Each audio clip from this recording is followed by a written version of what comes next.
বিসমিল্লাহির রহমানির রহিম। এই পৃথিবী কি সত্যি আমাদের স্থায়ী ঠিকানা, নাকি আমরা সবাই এখানে কেবল পথিক, একটি অদৃশ্য যাত্রার যাত্রী?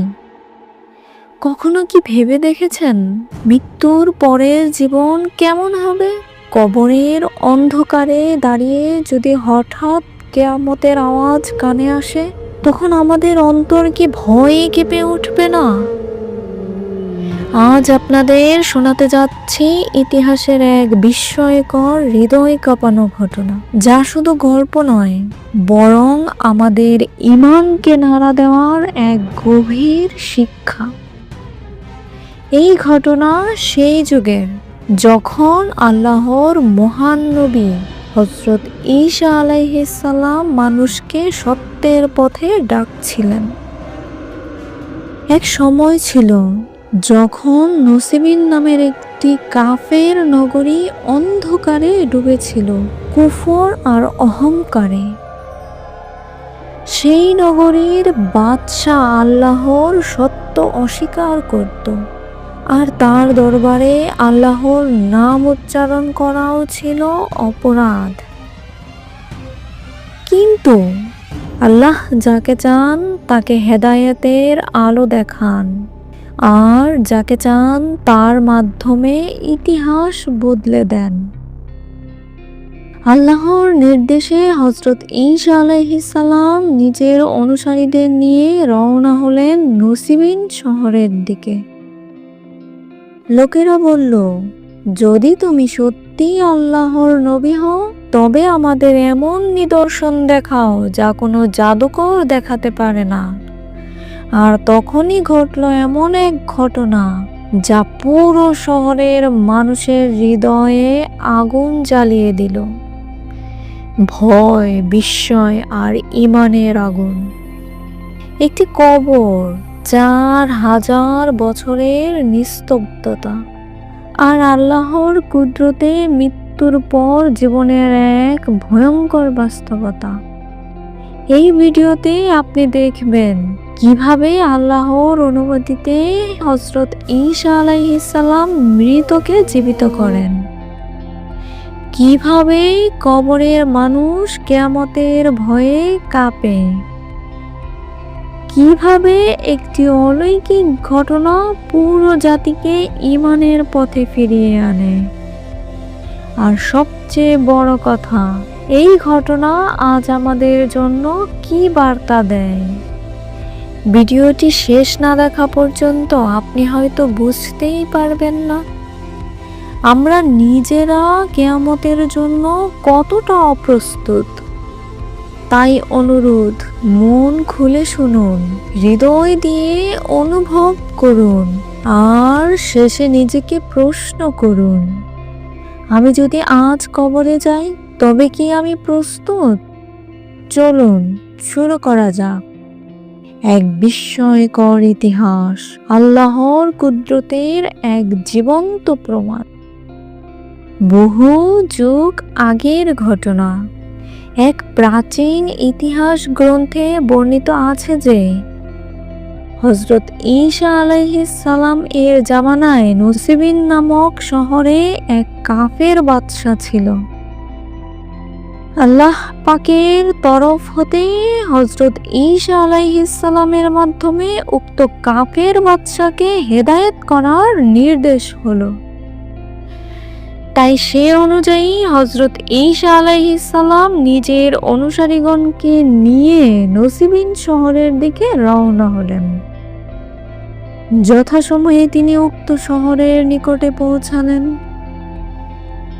এরপর নবী ও সাহাবীগণ রাজ্যের মধ্যে ঢুকলেন। এরপর সাহাবীগণ জোরে আওয়াজ দিয়ে বললেন, আল্লাহর নবী হযরত ঈসা আলাইহিস সালাম আগমন করেছেন। তোমরা সকলে তার নিকট এসে খাঁটি ধর্মে দীক্ষা গ্রহণ করো। কিন্তু এরপর কি হলো জানেন?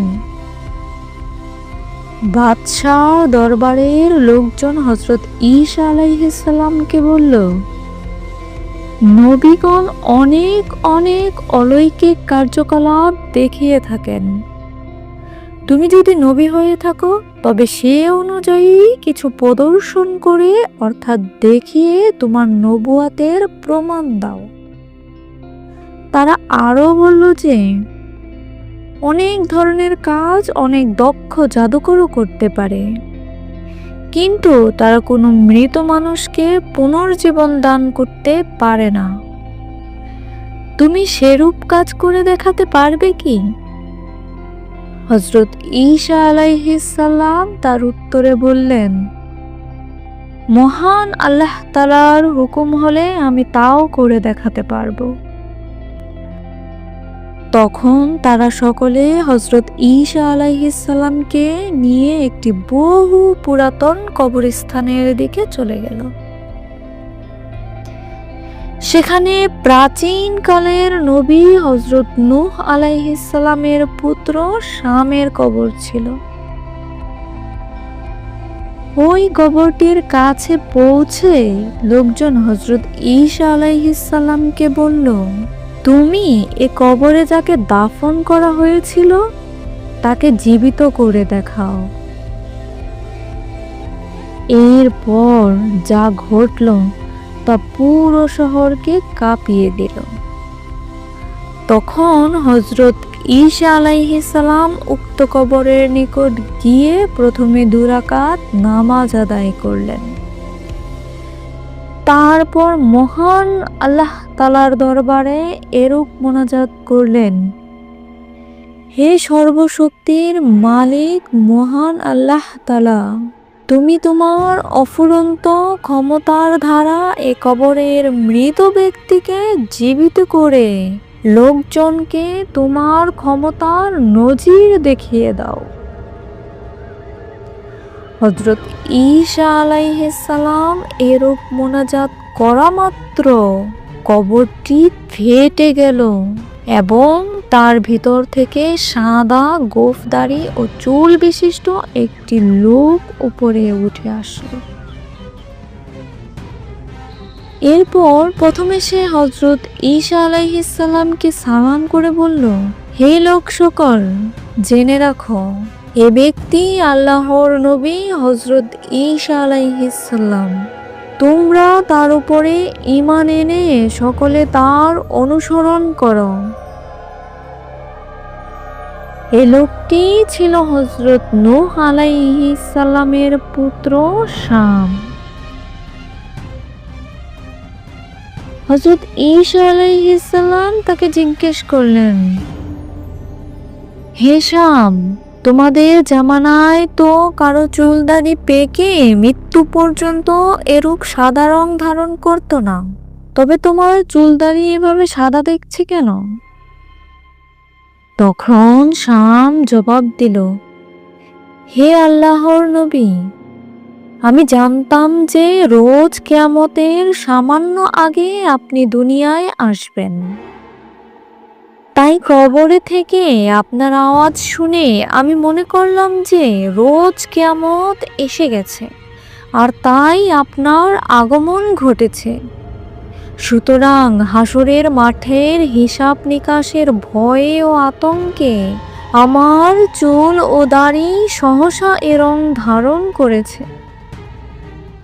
আমরা যদি আমাদের নিজেদের দিকে তাকাই, আমরা কি আল্লাহর ইবাদত ঠিকমতো করতে পারতেছি? ভাবুন তো, তাহলে রোজ কিয়ামতের দিন আমাদের কি অবস্থা হবে? এরপর হযরত ঈসা আলাইহিস সালাম তাকে জিজ্ঞেস করলেন, শাম, তুমি বলতে পারবে কি কতদিন পূর্বে তোমার মৃত্যু ঘটেছিল? শাম জবাব দিল, 4000 বছর পূর্বে আমি এই দুনিয়া ছেড়ে চলে গিয়েছিলাম। হযরত ঈসা আলাইহিস সালাম বললেন, এখন যদি তোমার আবার এ দুনিয়ায় বসবাস করার আকাঙ্ক্ষা থাকে তাহলে বলো, আমি মহান আল্লাহ তাআলার দরবারে তোমার জন্য দোয়া করে সে ব্যবস্থা করে দেব। শাম বলল, না হে আল্লাহর নবী, আমি তা চাই না, কারণ এ দুনিয়া স্থায়ী বাস জায়গা নয়। 2 দিন পর হলেও আবার এই জায়গা ছেড়ে চলে যেতে হবে। তাই আর কিছুদিনের জন্য এখানে থেকে কি লাভ হবে বলেন? তার বদলে আপনি আমার জন্য দোয়া করেন যেন আল্লাহর রহমত আমার উপর সর্বদা বহাল ও জারি থাকে। এভাবে বেশ কিছুক্ষণ কথাবার্তা বলার পর শাম আবার তার কবরে চলে গেল। সঙ্গে সঙ্গে আল্লাহর কুদরতে কবরটি যেমন ছিল ঠিক তেমন হয়ে গেল। এমন দৃশ্য দেখে উপস্থিত সবাই হতবাক হয়ে গেল। এই ঘটনাটি নসিবিন শহরের বাদশা এবং তার লোকজন সরাসরি দেখলেন এবং তারা একযোগে হযরত ঈসা আলাইহিস সালাম এর আনুগত হয়ে যায় এবং আল্লাহর উপর ঈমান এনে সত্য ধর্মে দীক্ষিত হলো। আজ এই ঘটনাটি আমাদের কি শিক্ষা বহন করে সেটা একটু ভাবুন।